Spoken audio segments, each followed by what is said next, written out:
मुसलमान एक तरफ तो यादव भी एक तरफ। किधर? एनडीए की तरफ। कोरमा ग्रुप, जो सोचता है वो करता है। आपके अपने सपनों का आशियाना। अगला जिला बाबा अररिया है। अगले जिला अररिया पे हम लोग पहुंचते हैं। और अररिया की अगर हम बात करें तो अररिया में टोटल 6 विधानसभा सीटें जो है वहां कहीं ना कहीं एनडीए की जो है दबदबा दिखाई पड़ रही है।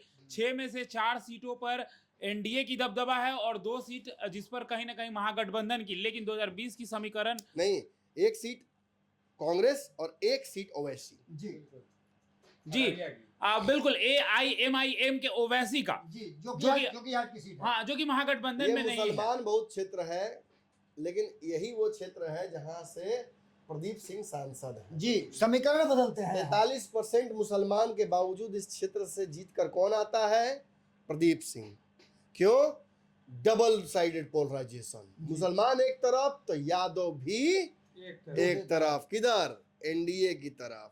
ये वो क्षेत्र है जहां पोलराइजेशन अलग तरीके से काम करता है। इस क्षेत्र की जो सीटें हैं, नरपतगंज, नरपतगंज में हमारे मित्र चुनाव लड़ रहे हैं बाबा जी। नरपतगंज में जयप्रकाश यादव, अनिल कुमार यादव पिछली बार चुनाव लड़े थे। इस बार देवंती यादव और मनीष यादव चुनाव लड़ रहे हैं। आपके मित्र हैं मनीष यादव, आरजेडी से लड़ रहे हैं। आरजेडी से लड़ रहे हैं, पहले कांग्रेस में हुआ करते थे। आपके अच्छे मित्रों में से एक है। तो मनीष यादव चुनाव लड़ रहे हैं। यहाँ पर भी समीकरण एक बार समझ लीजिए कि कहीं ना कहीं एनडीए ने बदला है। देवंती यादव को उतार करके एक बड़ा खेल किया है। आप समझ, आपने जो भी यादव वाली बात कही, बिल्कुल यादव वर्सेस यादव का वहाँ मैच है। बिल्कुल मनीष के लिए लिटमस पेपर टेस्ट है जी। निश्चित तो मैं चाहूंगा कि वो जीत जाए, लेकिन लड़ाई बहुत कांटे की है जी।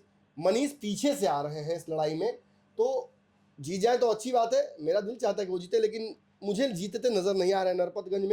नरपतगंज में एनडीए को एक इजी विन मुझे नजर आ रही है जी। आई होप कि मनीष मुझे सरप्राइज कर दें। फिर उसके बाद रानीगंज की सीट है बाबा। रानीगंज जो रिजर्व सीट है, अश्मित ऋषिदेव और अविनाश मंगलम के बीच में था। अश्मित ऋषिदेव इस बार फिर से हैं, अविनाश मंगल भी हैं। और जेडीयू इस सीट पर एज लेती हुई दिखाई दे रही है, इसमें कोई दो राय नहीं है। बहुत क्लोज मार्जिन था, पर ऐसा तो नहीं कि इस बार पलट जाए। देखिए, इस बार नौकरी वाली वोट है। इस बार थोड़ा यादव एग्रेसिव है, वोटिंग परसेंटेज बढ़ा है। मुझे लगता है कि रानीगंज एक ऐसी सीट है जहां कुछ खेल हो सकता है। कोई खेल नहीं होगा नमन जी, आप निश्चिंत रहिए। चलिए, आप मान लेते आप एनडीए, मैं इस तरफ देता हूं वोट आरजेडी को। फॉरबिसगंज की करते हैं। फॉरबिसगंज की बात विद्यासागर केसरी है और जाकिर हुसैन है। यहाँ पर विद्यासागर केसरी, और इस बार मुसलमान की जगह पर मनोज विश्वास को दिया गया है आईएनसी की तरफ से। एक नया समीकरण करने की कोशिश की गई है। देखना होगा कि विद्यासागर केसरी जो लगातार जीतते आ रहे हैं, क्या गुल खिलाते हैं। यहाँ मुसलमान और हिंदू पोलराइजेशन होता है, इसमें सीट पर बहुत कुछ होना नहीं है। फॉरबिसगंज में भी मैं श्योर हूँ कि बीजेपी अपना सीट निकाल लेगी। जी। अररिया में क्या लगता है? अब्दुल रहमान यहाँ से कांग्रेस के थे, वो जीते हुए थे पिछली बार। आपको क्या लगता है क्या होने वाला है? अररिया सीट रिपीट हो जाएगी? सगुता अजीम है, अररिया सीट रिपीट होती हुई रिपीट हो जाएगी। लेकिन सगुता अजीम जो है ओवैसी पर डिपेंड करेगा सब कुछ। बिल्कुल निश्चित रूप से ओवैसी पर 3 मुसलमान लड़ रहे हैं जी। जोकीहाट की बात करें तो यहाँ से रंजीत यादव को कोई पहली बार दिया गया था, इस बार उनको बदला गया है। यहाँ पर कहीं ना कहीं नीतीश कुमार ने ये सीट बीजेपी से लेकर के मंजर आलम जोकीहाट में यहाँ ओवैसी जीते हुए हैं जी। ओवैसी यहाँ से जीत का आंकड़ा जो है वो 7,000 सीटों का है, शाहनवाज आलम 7 वोटों का है।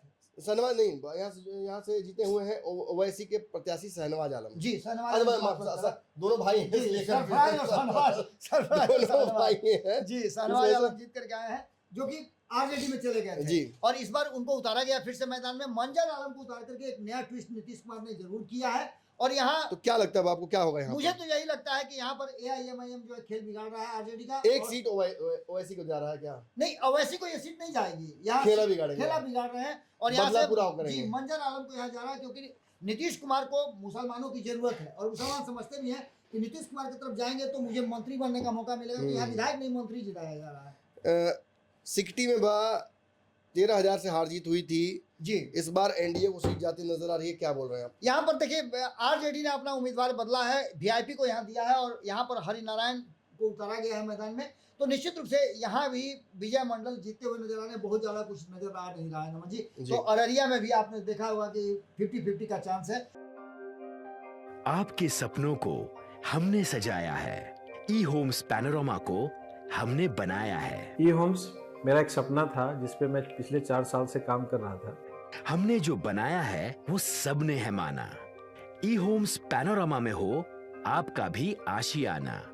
और फाइनली हमने 2021 में इस प्रोजेक्ट को लॉन्च किया। बहुत लोग अप्रिशिएट कर रहे हैं कि पूर्णिया जैसे शहर में, बिहार के, एक तो बिहार की बात करें उसमें भी पूर्णिया जैसे छोटे जगह में इस तरह का लाइफस्टाइल देना, ये सुन के हम लोगों को बहुत अच्छा लगता है। ई होम्स में हमने कुछ और भी किया है, जैसे हम जिस जगह में रह रहे हैं हमारे फैमिली सिक्योर हो, उनको सिक्योरिटी का ध्यान में रखा है।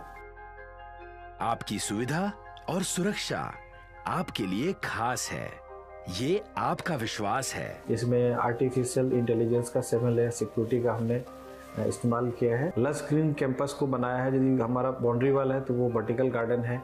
ये जितनी भी फैसिलिटी होता है एक इंटरनेशनल टाउनशिप में ई होम्स है, ये हम लोग विश्वास नहीं कर पा रहे हैं। जो भी हमारे मित्र दोस्त या जो भी हमारे बाहर के बाहर आते हैं तो हम लोगों को बहुत अच्छा सुनने को मिलता है और बहुत अच्छा क्रेडिट मिल रहा है। वो सारा हमने सिर्फ एक बिल्डिंग नहीं बनाया, हमें एक बहुत अच्छा लाइफस्टाइल दिया ई होम्स में, और मेरा एक सपना था जिसको मैं आज फुलफिल होते हुए देख पा रहा हूँ। ये आपका आवास है। ई होम्स पैनोरामा में अब आपका निवास है। E homes Panorama, luxurious lifestyle redefined. Panorama group, जो सोचता है वो करता है।